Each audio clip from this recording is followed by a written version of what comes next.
JK bank उनकस धोखा दित transaction या योर ट्रांजेक्शन करान योर चलानी मेहरबानी कर वनान आला हुकामन या करो सॉल्व नत करो JK बैंक बंद। यूपीआई सर्विसेज कल से ही JNK बैंक कस्टमर्स के लिए बंद कर दी गई है, बंद है और सर्वर जो है वो कहा जा रहा है कि डाउन है, जिससे बहुत ही ज़्यादा परेशानियों का सामना करना पड़ रहा है लोगों को। इस वक्त ऑनलाइन पेमेंट्स ही ज़्यादातर लोग करते हैं, पैसे ज़्यादातर अपनी जेब में नहीं रखते हैं लोग, तो वो पसंद करते हैं ऑनलाइन पेमेंट ही करना, जिसकी वजह से लोगों को बहुत ही ज़्यादा परेशानी हो रही है। सुबह से ही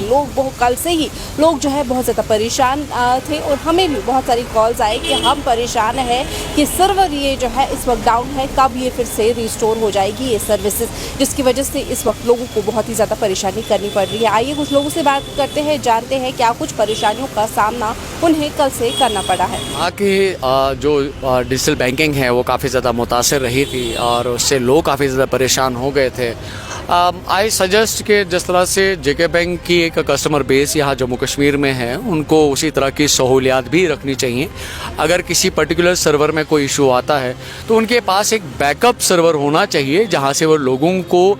फैसिलिटीज़ प्रोवाइड कर पाएँ, क्योंकि ये खाली एक टेक्निकल ग्लिच ही नहीं है लेकिन कई सारी चीज़ें इसके साथ जुड़ जाती हैं।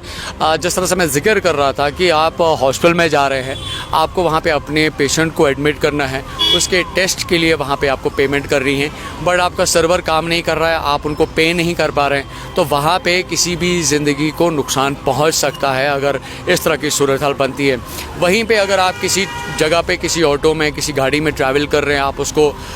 डिजिटल ट्रांसफ़र करना चाहते हैं, आप खुद समझ सकते हैं कि आपकी सूरत हाल कैसे बन सकती है जब आप उसको पे नहीं कर पाएंगे, वो आपको गाड़ी से उतरने नहीं देगा। उसी तरह से अगर आप किसी वालिदैन की बात करें, जैसे अपने बच्चे की फ़ीस स्कूल में भरनी है, एडमिशन कराना है या उसके लिए कोई पर्टिकुलर चीज़ ख़रीदनी है और अचानक से आपका जो ट्रांजैक्शन का जो सर्वर है वो बैठा हुआ है, आप खुद समझ सकते हैं कि उस पेरेंट की उस वक्त की क्या सूरत हाल बन सकती है। सबसे इम्पोर्टेंट फैक्टर ये है कि जो हेल्थ सेक्टर है वो काफ़ी ज़्यादा मुतासिर हो सकता है, एक इंसान की जान की ऊपर नुकसान बन सकता है। अगर वो किसी हॉस्पिटल में गया है, उसको दवाई ख़रीदनी है, कोई इमरजेंसी बन जाती है और वो